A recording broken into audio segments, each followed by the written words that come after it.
What is up, everybody? My name is Bobby, and joining Chase today, alongside me and Chase, I should say, is the head of the studio of Ground Shatter, James Parker. James, welcome back to the show. How are you? Oh, it's very good. It's lovely to be back. It's lovely to have you. Yeah, it's great to have you. I know. What, 3 years ago, I think it was? Yes, something like that. And we are here now with a follow-up to our 2021 Game of the Year, Fights in Tight Spaces. We're playing Knights in Tight Spaces with you, and no pressure on me, who's going to be driving. I hope I don't embarrass myself and let you down here, and playing your game in front of you. No pressure at all. First question, James, how'd you come up with the name? How did we come up with the name? Was that? Yeah, it's such an innovation over Fights in Tight Spaces. we ran through all of the possibilities, and this was the only one that actually works. I love it. I love it so much. I'm just looking forward to, like, you have this now built in for all of the sequels. So we're going to get flights in tight spaces where there'll be air combat. I just, yeah, you guys have it set from now on. Frights in Night Spaces will be a good Halloween DLC there you go. For this. Yeah. I like that quite a bit. That's one we've talked about. Oh, yeah. James, I've got it loaded up. We're just past the prologue in the campaign here, and I am playing as a sorcerer, and I'm going to pull this up here for the fine folks watching. Let me get the gameplay going here.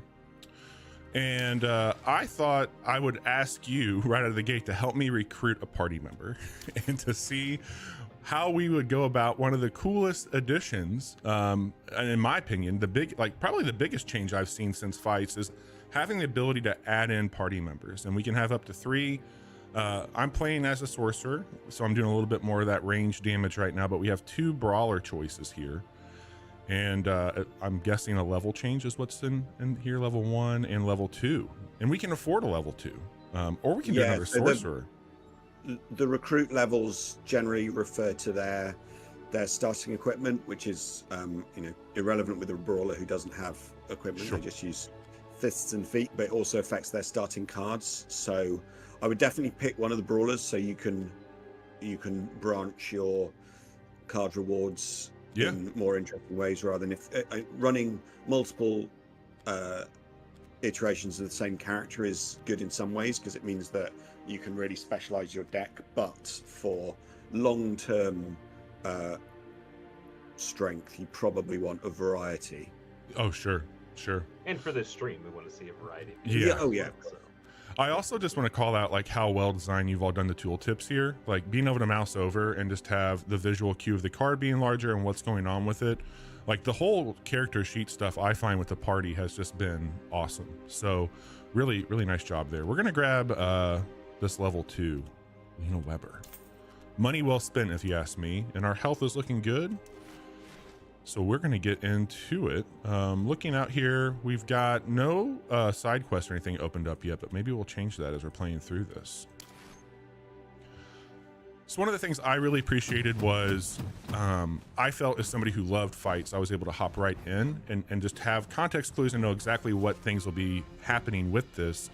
But then adding in these other elements of the party, especially those synergy attacks, are huge. Yeah, so the thing that we wanted to do really with this was to kind of iterate on what we had in Fights. We didn't want to alienate any of the existing players, because they have got us to where we are now. But also we didn't want it to be an exact carbon copy of what was happening before. So the theme naturally led to having this party system in, having different character classes, and while that has increased the overall complexity of the game, it's definitely allowed for a lot more interesting tactical choices to be made for the player and in the game in general. Yeah, and I just saw on Steam, actually I didn't realize when we picked it, but there's a really cool kind of behind the design that you've all put out on the blacksmith level here, where you get to see how the lighting and everything came into it. And I thought that was super interesting to see kind of the original sketch of where the boundaries are on here, and then how you brought it to life. Like, this is super awesome to see it all pulled together now. Yeah, because we've changed up how the whole visuals of the game looks. That the getting the environments nailed was really important to us, and the art team's done an amazing job of giving it this whole new look, but still retaining the kind of the clarity of the game and the spinny nature of the levels. Yeah. Speaking of the art, like just the cards here, I remember from Fights in Tight Spaces, all the cards. Well, they had like nice UI elements. The pictures were kind of just models from the game that you posed in different ways. But this is like all new bespoke art for every single one of these cards, and it looks really nice. Yeah. We do use some of the same techniques in some places, but we're very lucky with our art team who've really taken it to the next level here. They've done such a cool job with this. Like I think that you all should be incredibly proud of it, because I love the look of Fights. I think it's just very clean. It's incredibly crisp, and having this just build off of that and have its own personality was one of the first things. I don't think I remember this on Fights, the kind of like parallaxing that's happening with these walls going up and down. That's super slick, by the way. Yeah, there's been a lot of refinements on how kind of little things like that work, and just taking everything another notch up. And we're aware, like, that because the game has got more complex, Sure. There's a lot more information to show, and we're still refining some of those things, because we know that there are some places where it's not as clear what's going on as it has been in the past, and we're hoping to address those long term. That was a silly move on my part. That was one of my adjustments I needed to make. Is Fights was such a clean game with a lot of black and white, and then the enemies were red or maybe a specific color for different enemies. And this is just so much more colorful. And so for me, it did take a second of going, oh, okay, where are the exits? Where can I show people the void zones, and which characters are mine? But once you play it for half hour, I feel like really just completely get it again. Yeah, absolutely. All right, we're doing pretty good here. I did get hit in a way I didn't want to, and we're gonna end it here with him now that we got that jab bonus up. Sweet. That's just like, I wasn't really like talking too much about it there with it, but for me, having all those like auto attacks falling into place with it, and like you're having to play ahead quite a bit, not only for yourself, but also just like this whole element of range. And I know when you added in like the Gung Fu builds on Fitz, like I have to ask, like, was there a time in the development of Nights in Tight Spaces where you knew you were going to be doing more range work that kind of influenced the DLC for Fitz, or was that the other way around, or did it all just kind of come together as we're seeing some of these things come together in both of the games?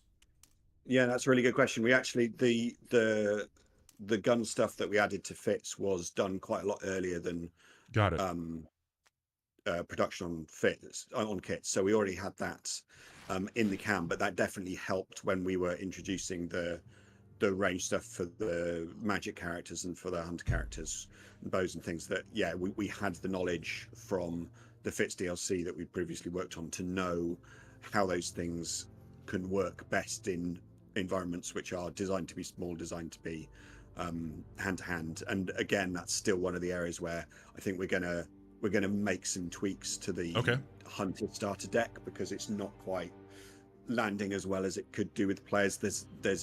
There's always a challenge that we play in a certain way and our beta players play in a certain way, and when you put it out in the world, you suddenly find players who play it again in a third way, and then like it's finding all of those different approaches and making sure that they all ultimately kind of have equal value, if you can, and balance across the board for both individually the characters within the game, but also to work in different players' play styles.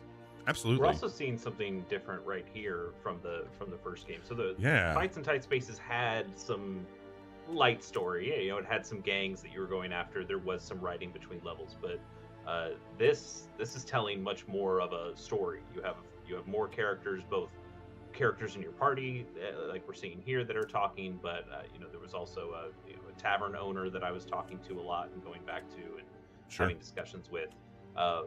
What was the thought process of bringing more of a story into a kind of roguelike deck builder, which generally is not a genre that gets a whole lot of story?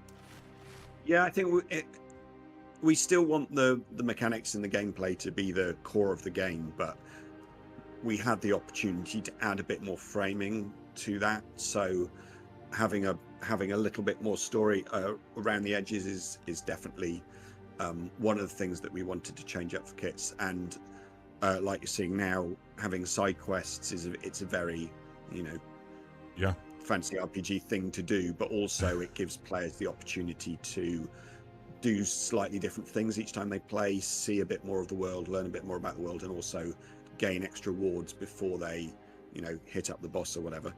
Yeah, it's been super cool to see, and I think it feels very natural, like you would be maybe at a tavern or location, and you would get word of mouth on what's going on and pick up a quest there. And I like that you give choices too, like, hey, you can get health or you can get a story, and you might need health in a pinch, but there are those long-term strategies of play, like you could get more money and get things ready for it.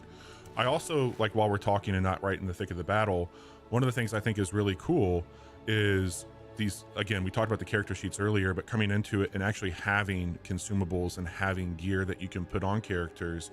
There's some really cool stuff that play with this later on, especially in the campaign, where you can get, like, give me some more unique drops, or let me get some of these health burst on it. Like, there's some stuff I really appreciate with it, and I think that you've done a great job of laying this out in a way that makes a lot of sense and easy to follow, especially for a game that has evolved just from a deck builder run-based game like you had with Fitz. Let's do one of these. I think there's a lot that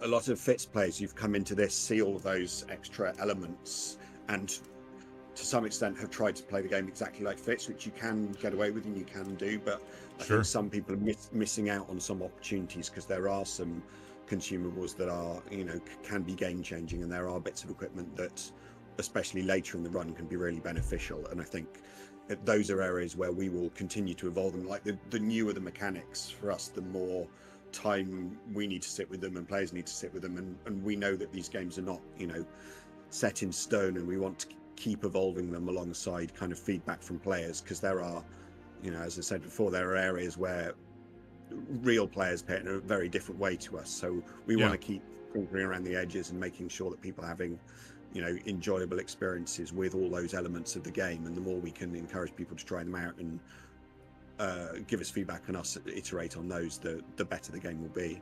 There's almost a quality of, you know, this game is accessible in a way to somebody who's played D&D before, with the kind of equipment and consumables, or attacks of opportunity, those kinds of things that have all been in this game that Fights players, you know, might not be as familiar with. But they're coming in having the Fights knowledge, and then you have kind of these D&D players who come in with these ideas, and so it ends up kind of being accessible and also a new thing for both of those player sets, and I think that's really cool. Yeah, and we wanted to make the game, you know, interesting to a new audience of people. We could have done a straight sequel and brought those players along with us, but by doing something that is off at a tangent, it gives the opportunity for players who weren't necessarily interested in the theme of Fitz, or who like some of the new things that we've added, to join in the fun. Yeah, Bobby and I have discussed that before, especially with a lot of these kind of deck builder or just roguelike games.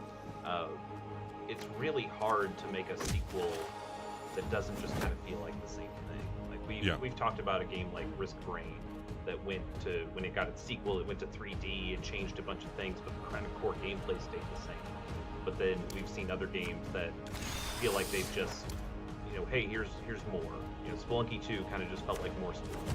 And hey, fantastic game. You make a second one of those fantastic games, people are going to like it. But it is really cool for somebody like me to see that we're doing something different with this one.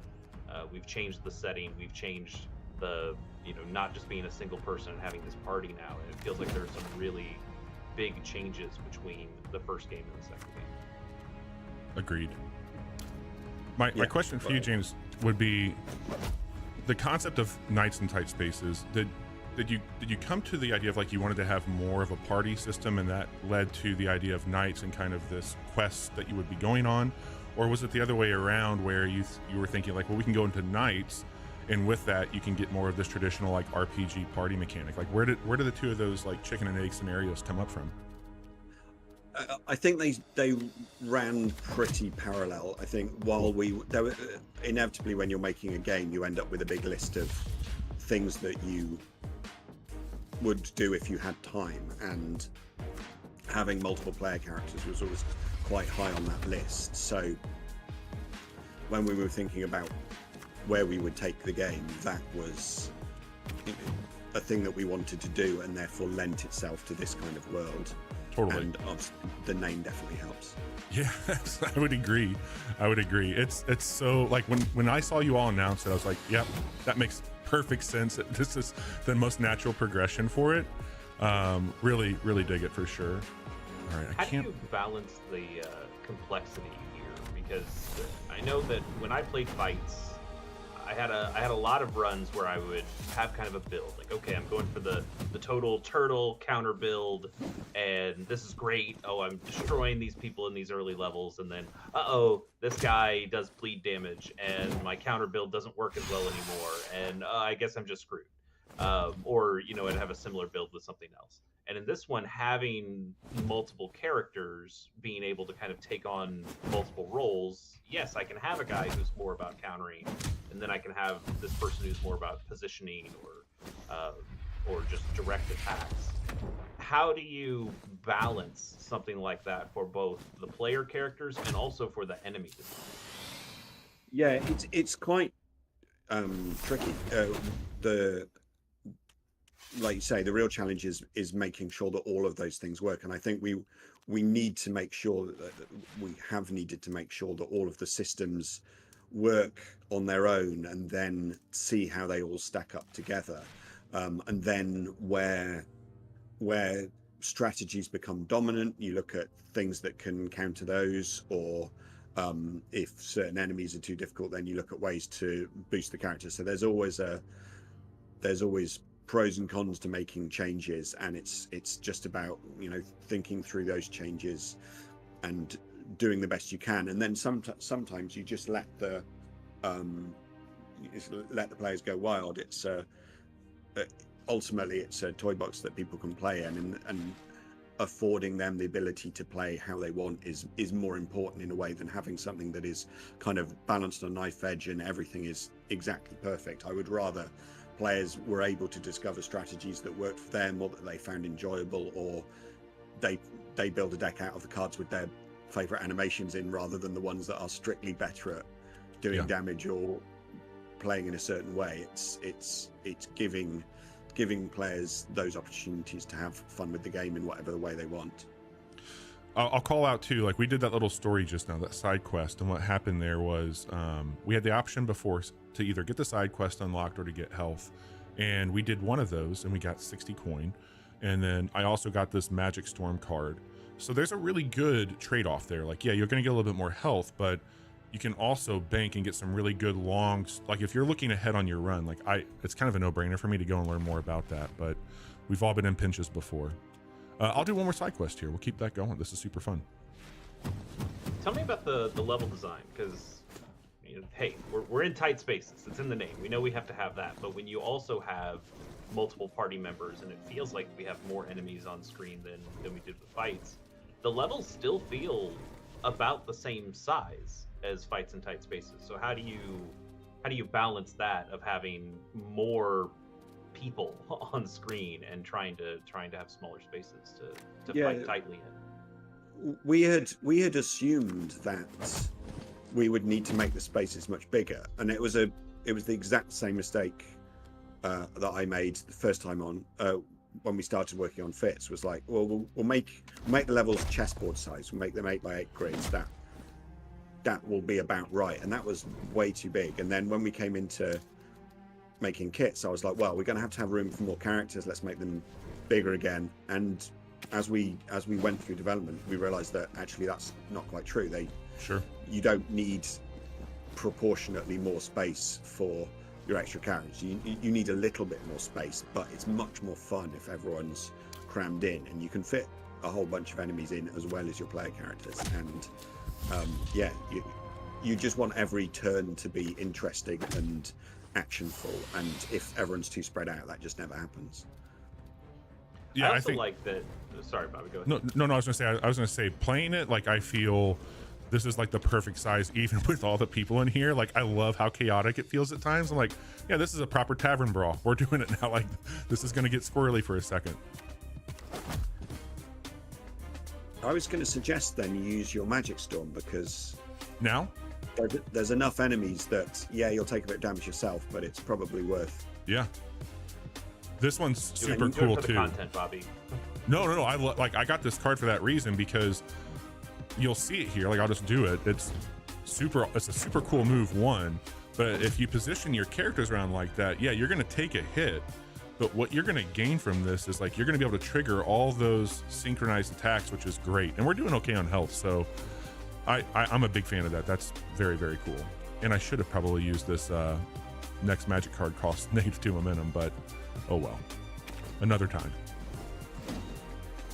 So we the support stack system is something that really helps the party system kind of sing, really. And what we've done in this, the build that we're playing today is actually the next patch. So this isn't live yet for players, but will be very soon. And we've sort of unlocked the support attack system still. So previously you would only get one support attack for each attack that you did, and now we've unlocked that so that if you hit multiple characters with an attack, like you just saw the storm there, that each one of those characters could have a support attack of their own. So if you do a sweep attack, you can hit multiple characters and get multiple support attacks. Very cool. There's a whole bunch of extra damage that you can do now, which we had limited artificially before because we thought it might be too powerful, but actually the way the enemies are, the way the players are playing it, it makes more sense to allow everyone to do that thing and thus result in much more cool stuff happening, and also to some extent to slightly tip the balance in favor of having more characters. Yeah, because you're going to be doing more damage with each attack. It's very cool to see just how active you've all been with the community. And I remember whenever we first met you, I think the prologue for Fitz was out, and I think that's what we played the first time. And I was going to ask you, like, how's that been? Because I don't believe you had a prologue for this. I think you did the Steam Next Fest was the first place people could play it. I mean, if you can share, like, how's that been for you all as a studio to not have something out there with people playing more actively with the prologue versus demos and building that way? What's that been like? Yeah, it's been good. I think the bigger difference, because the prologue and for Fitz and the demo for kits were similar in sort of size and timing, but what we did on Fitz first time was have a period of early access where we had a whole ton of people play the game and we could iterate on the design there. For this, we came straight out because bigger project, bigger team, bigger publisher. We felt that it was, the right thing to do to release it in full when it was ready. So yeah, we didn't have quite that volume of players, so we were very reliant and gratified to have our beta test team who've a lot of them have stuck with us since Fitz days to give us advice and bug reports and let us know the things they like and dislike. So quite a lot of changes happened to the party system through that process. Like people were finding it very limiting to start with. So what we did was add additional momentum for each extra character you had, then extra card draw for each character you had. So that just softens it out, where you go from having one character on a certain amount of cards to having another character. Sometimes people were finding they were being a bit limited in what they could play on a turn, but by adding that additional card draw, then suddenly it gives you more options. So it was just things like that where we were able to show them the new systems and get their honest feedback and really improve on those things for full launch. And now with another cohort of players, a much larger cohort of players, we're able to refine those things more. So it's working with the community and improving the game with their input has been great as ever.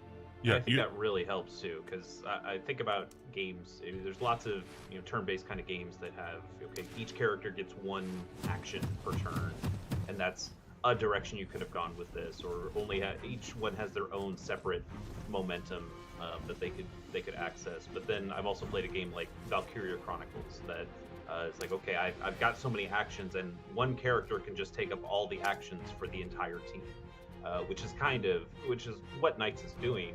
But I like that you are adding momentum when you get more characters and you're adding more cards. Because one of the other things we've shown it a little bit, we haven't really talked about it, is that some of these characters can access some of these cards and some of these can't. So like Bobby, if you click on the brawler, like that magic storm just went down in your hand, because that's not something that character is able to do. Pop back over here to the sorcerer. It gives me it right here. Exactly. Yeah. So like, how do you balance some card choices in that way as well, of figuring out, okay, I want to make sure players have enough cards that everybody on their team can do something, but also want to make sure that some really powerful attacks or something that are limited to only one or two characters, or there's an attack. Like I had a brawler character that could do this attack and it would do a lot more damage, or I could have the rogue character do the same attack but it would do a lot less. Yeah, it's important to us to have some rigidity in some places, but the most amount of flexibility in others.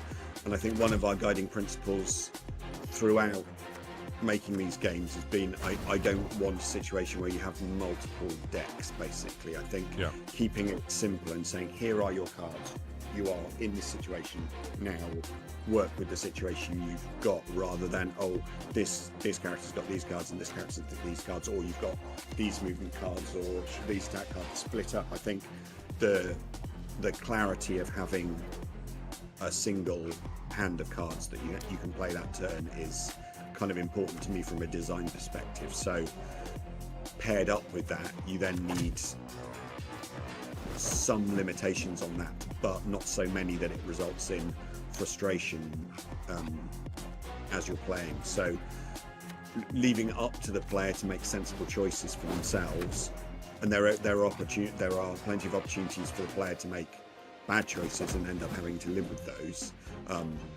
but we mostly want the player to be able to make interesting choices.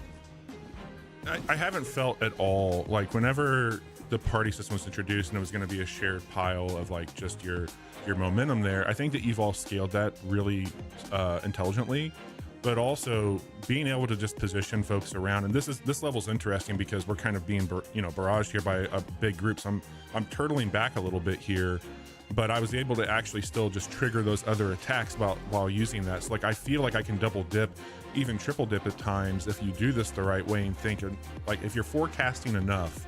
And you all do a great job of that. And I know that this was added in with Fitz, but the rollback feature, I think, while you're learning your footing here and getting an understanding, especially with a lot of these new play styles, is such a critical thing early on. Like, I would encourage most people watching and play it that way. Like, get in there, have the rollbacks, learn a little bit about what works well for you on your build, and start to play with it and have fun with it for sure. So yeah, that's good advice. I think there's ample opportunity for experimenting, and people, people should take advantage of that.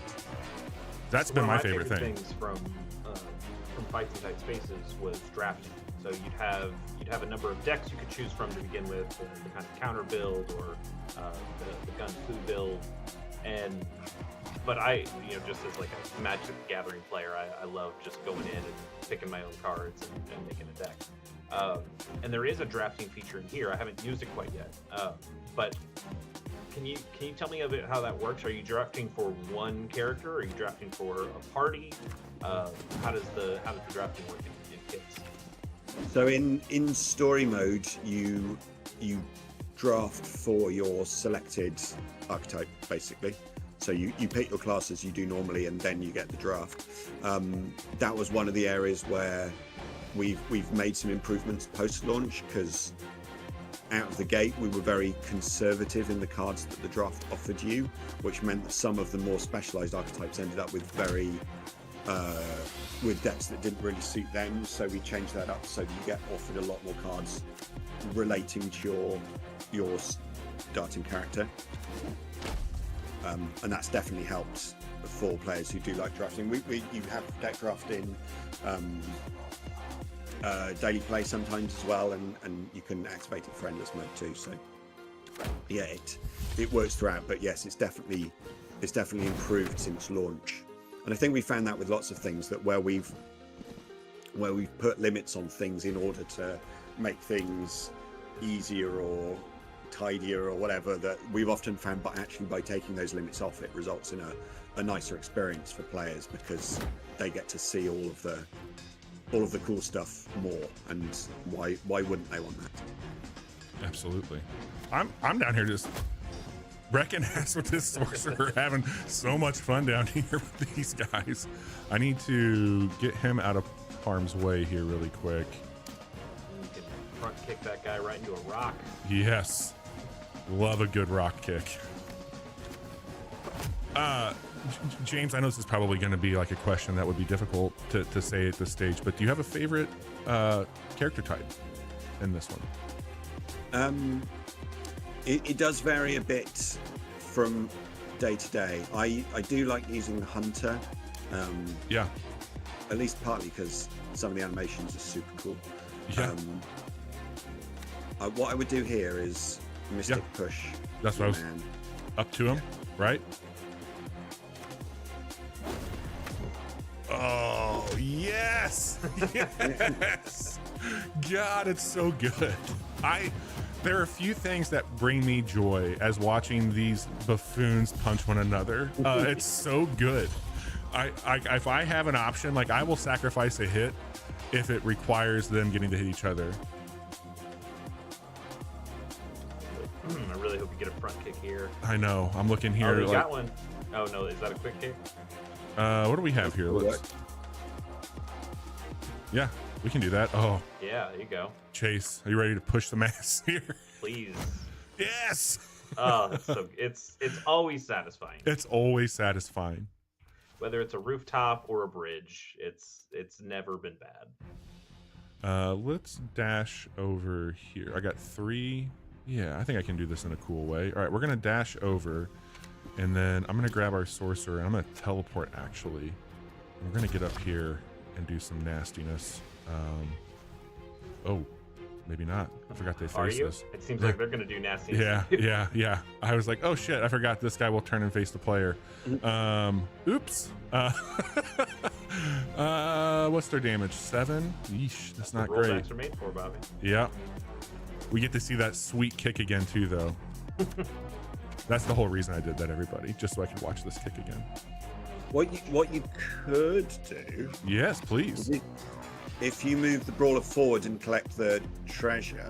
Yeah, dash up here and get this. Oh no, wait. Bishop Walk reduces magic cost, yeah? Yeah. Yeah, so that's cool. So you can move the brawler forward and collect the treasure. Okay, dash up. Right? Yeah. Okay. And then bob and weave. Oh, I think the dash would have moved you too. You could have gone there in one. Yeah, you got to move up to the. Here, so if I kick again. Bobby just wants to show off that kick one more time. Yeah. 3 kicks a lady. All right, so Bobby, I gotta tell you, the game has a replay feature. You can watch that guy get kicked off the bridge as much as you want. You don't have to play suboptimally. Okay, I just didn't see the yellow underneath the chest. That was my bad, y'all. All right, so we're gonna go up here and grab this. Yeah. Got our chest.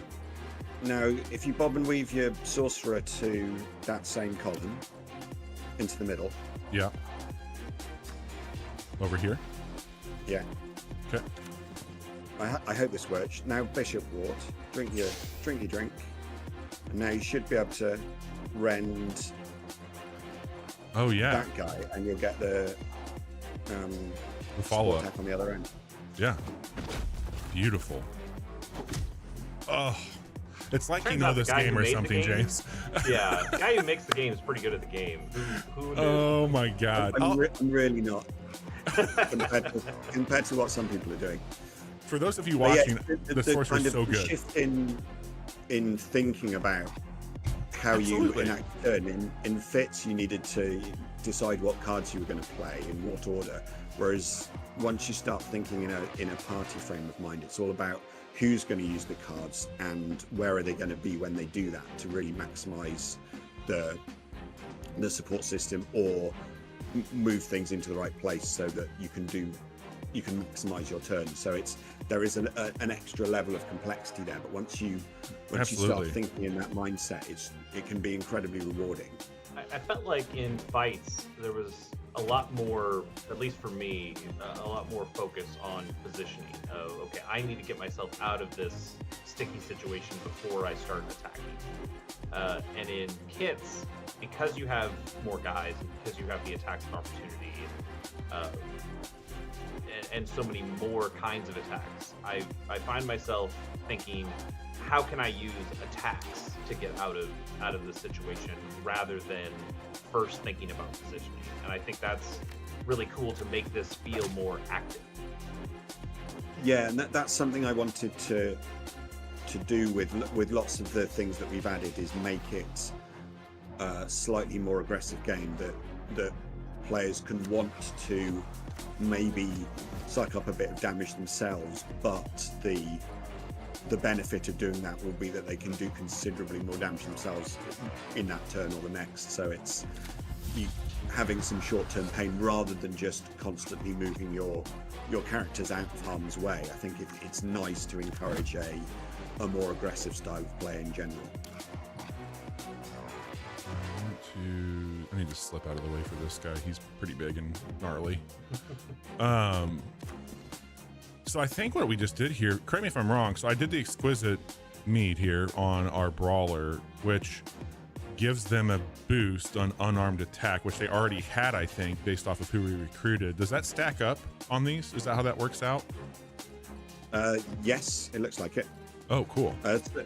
Certain things are modifiers, so they'll add a specific number. Other things are multipliers, so they'll multiply by a percentage. So those two can work together.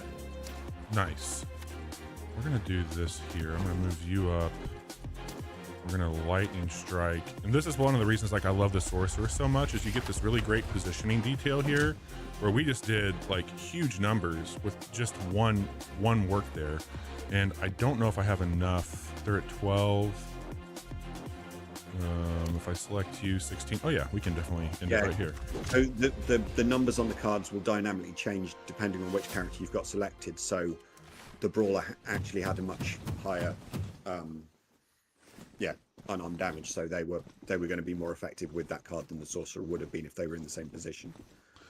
I also love on these layered levels how you get the two like breakdowns at the end of it. I think that's really well done too, and we get to watch these replays, and then of course I'll make sure you all get to see that sweet push there off the ledge one more time. But this is like something that when my brain started to really think more forwardly about the synergies that you get with these folks and what that positioning looks like, you can really do some very, very nasty stuff to these people, and it's so rewarding and fun to have that. Like I think about this with games like Breath of the Wild and Tears of the Kingdom, where it's like, well, would I go back to Fits? Would I go back to Breath of the Wild after playing Tears of the Kingdom or after playing Kits? Have you, what has that been like for you, like going back to those two after spending so much time with this party system? Yeah, I think there are definitely times where I think, oh, I wish I could you have this feature from Kit still, but it's nice to go back and see where I've come from, and also it's still very enjoyable to play Fits as it is, right? It's a slightly different thing, but it's they sit alongside one another. They don't. Neither one invalidates the other, and I think the Fits world is one I definitely like to revisit. I'm sure there'll be some news on that soon. There was a really cool package you all put out, the Games in Tight Spat, like that just the design of those two together looked really slick, by the way. There's that beautiful kick. But you did a great job with that too. Like I think you did a really good discount, and one of our Discord friends, Jiggy, picked up Fits during that launch for Kits and really has been enjoying that too, which has been fun to see. Yeah, I guess if people want to play them in an order, I would probably suggest playing Fits first, but you don't need to, definitely. No. They stand alone very much.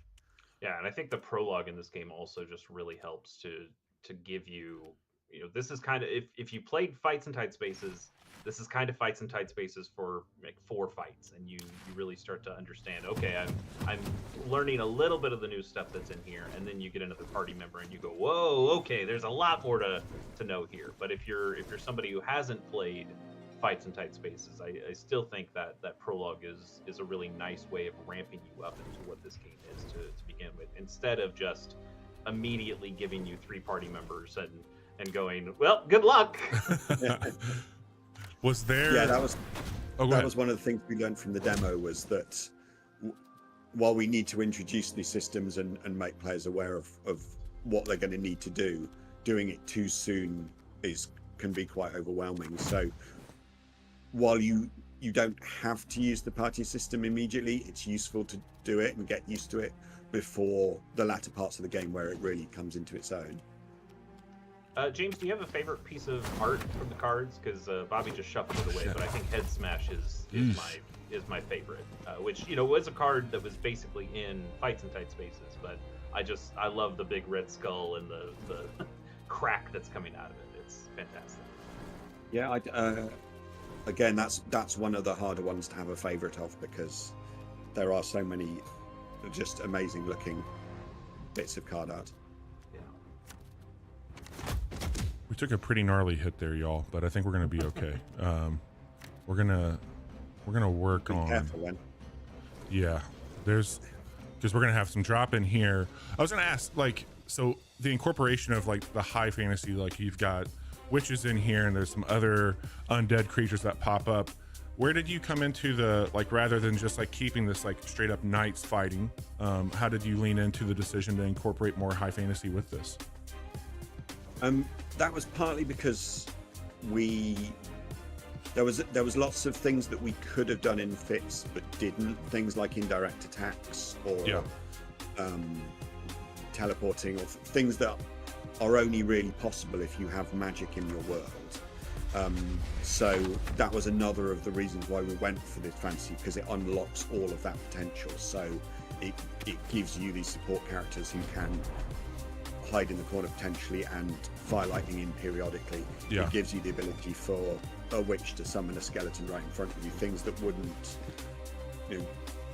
have been hard to justify lore-wise in Fit, certainly. So if not time-wise, but yeah, it just I didn't want to have elves in the game, but I did want to have supernatural creatures and things that could justify more interesting ways of playing the game.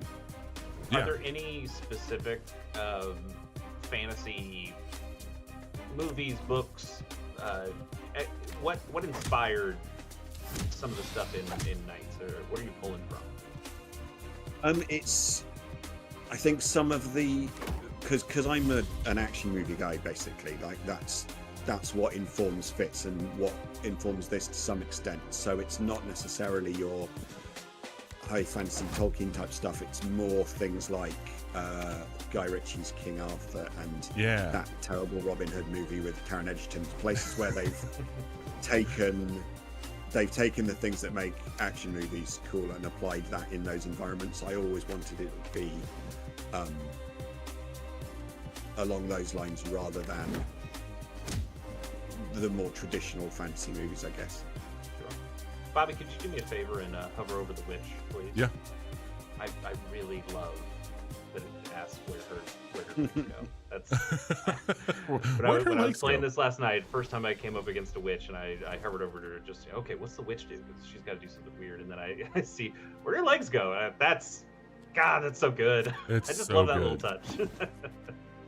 All right. We'll see what we get here. We're taking some damage, but we're having fun. The raised dead stuff's really cool, by the way. I like that a whole lot. Okay, we've got to do some damage here, y'all. 14. This witch is needing some hits hard. I'm thinking a throat punch is going to help us quite a bit right now. Move your sorcerer first. Move the sorcerer. They've got range support, so. Yes, let's step here. And then we're going to start with our throat punch. Perfect. That sorcerer is so good. So we're just going to get to double up on all these. Yep. And it makes short work of that big number. I mean, we're down. We went from 48 to 11 with 2 turns, and then we'll end them about here. To be 0. Yeah. And I think that's like, again, just how well this all comes together. Like that could have, like, again, going back to fights, that would have been a much harder deal to get through. And here, just that little like reminder, hey, move up, because not if I would have just left that sorcerer there, we'd be sitting here talking about me doing dumb shit for a bit. But that was very appreciated and very cool. Yeah, I think sometimes you see a big number and think, oh well, how are we gonna knock this boss down? But actually, if you line everything up properly, like you just did, then suddenly you've got, you can knock them out by the end of the turn. Yep. Yeah. Or you just push them off a bridge and it doesn't matter how much help yeah, push them down for sure. So you've been working, it seems like, around the clock with all the updates I'm seeing. You all have a fantastic Discord community also, like a lot of great people there, very passionate about the work that you're doing, and you've all done a great job just like cultivating good relationships and work there. But how, like, have you had time to relax, James? Have you been playing anything, watching anything? Like, how are you holding up? What are you getting into outside of tweaking the games? What are you playing? That's a very good question. I've been playing a game called Whole. Okay. Which is a sort of a really pared back first-person extraction shooter, single player, and that it just does some really interesting things with how replayability works and how you approach the environment. And it's a bit spooky, and it's got nice gunplay. It's a fun little game. Very cool. Very, very cool. All right, we're going to do Ren on them, and I'm going to step out of the way, I think, is how I'm going to approach this. Yeah, if you step out of the way, you can delay somebody else from coming in. Yep. Which is always a very nice feature. We're going to step right over here. Perfect. Okay. Love it when a plan works the way we want it to.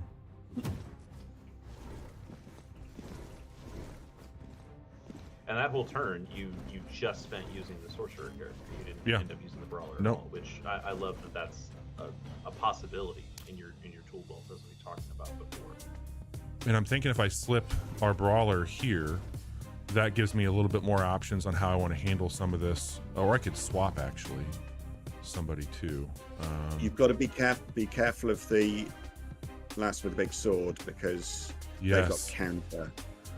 Yeah, they have a target, and they will counter any incoming attacks with ability quick strike. So we want to get them out of the way pretty quick. Do I have? You could slit and tackle. Yep. You thinking slipping over this way? Yeah, because that stops you being trapped in the corner as well. Yeah. Gives you more attacks of opportunity. Tackle the big lass here. Yeah.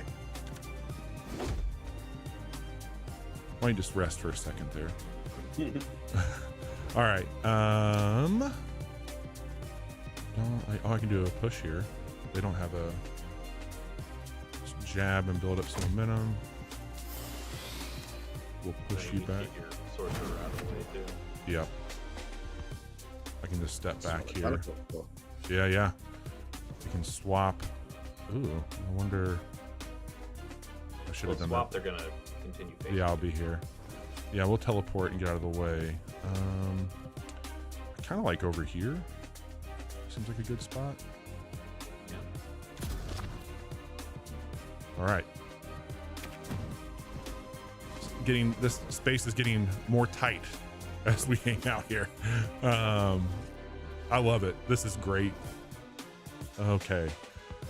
Let's take a look what we have in front of us. How's everybody doing health-wise? 14, 10. I'm a little low on the brawler. We know we're going to get a counter here, so I need to take them out if I'm going to take them out, or I can throw the shield on them. Heavy strike should do it for this one, though. No, don't have to worry about that nasty counter from them. And then if I step here, I can get a snap strike in on who's got less health. You. There we go. And now I will clear. Yeah. Or do they push? I can't remember. They add bleeding. I could put my magic shield on. You'd be taking 2 attacks. I mean, it's free, so I guess you put it on anyway. But... Yeah. I'm just trying to think, like, if I could hit them, I could use this push to get some damage on them here. He's going to hit for 5, 6, 11. So I would take a hit there. Let's not. We'll just step over. Okay.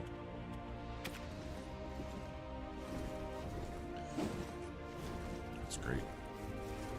I got my magic storm 2. Do I want to take the hit? Fit. 10. And one of our side objectives here is to reach combo 6. So do we have a way of getting up to that as well? Which also really helps with the head smash that we got. This should trigger a few attacks here, right? One there and then one on the other. Okay, only one. Got it. So we didn't hit them. How does that decision get made, James, on which enemy the brawler fights in that one for the support attack? It will be probably their execution order. So Got it. the order in which they attack is the order in which they are attacked. Makes sense. So I'm gonna. It's quite rare you would have a situation like that. And Yeah. it's more way. If you'd had a third party member, they would also have got involved. I'm gonna head over here and get away. Oh, I did not think about this. Yep, I did not think about that one. Dang it. Dang it, dang it, dang it. I was like, oh, they'll be fine. I did the throat punch. Silly me. Bobby just wants to make. You don't want to play perfectly. You want. Yeah, I want people to know. Yeah. There's a little bit going on here. What are they at? We're just showing off what happens if you don't play the game off. 15. Important part to show. Quick strike, he's at 13 there. Front kick.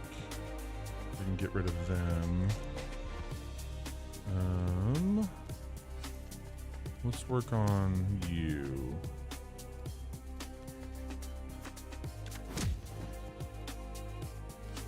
Yeah, we'll do this here and get rid of them. And then I will just step out of the way. And we will all get into a fun time here. We'll do some lightning.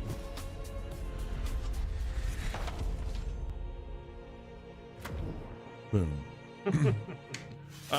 James, as we do this replay here, we'll hop over. Maybe I think we got a ways to go before we get to the castle. I don't know if we're going to get to it while we're hanging out here, but is there anything that you'd want us to like show off or pull up here while we got you here to talk about some of the stuff you've been working on? Touch on that's important for people to know. I think that the main thing for people to know is just carry on checking out the game. We'll be doing updates on a regular basis, addressing people's comments. There's a Ask the Devs section on the Steam community, which is a good place. That's the main place I look for feedback, and I'll try and respond to people on there. Or join the Discord if you want to have bigger chats with the community. Someone's written a great guide that's on the Steam guide section about how to use the party system to its kind of maximum potential. So that's great. It's lovely to see that come from within the community and also show that people are really kind of getting what we're trying to achieve with these things. So yeah, just keep on watching out, and hopefully we'll do justice to what everyone wants to see with kits going forward. Definitely. Yeah. On Steam right now, $20. There's also a collector's edition that's it says 25. Is that because it's on a bit of a sale? Yeah. 50% off right now for the collector's edition. So very cool. Go grab that. Yeah. James, thank you so much for hanging out with us and letting us play the game with you. We're huge fans of fits and kits here on the Casual Hour. We play these games on Monday nights, typically here in the Midwest, 9 p.m. Central. You can tune in and find out. We have a whole series actually on our YouTube. Monday nights, all right, for fighting in tight spaces. So you can go and check that out and see us play through and get very close to the sun, but get burned in the last second by it. And we've got some infamous clips of pushing ass off of bridges here on the Casual Hour, which we appreciate. But you all at Ground Shatter have been fantastic. The community on Discord's been awesome. And thank you for hanging out with us and answering some of our burning questions about one of our favorite games this year, which is Nights in Tight Spaces. All right. It's been a pleasure. Thank you so much for your support as well. It's been fun watching your content. Thanks. We'll talk to you all very soon. And thanks for watching, everybody. Go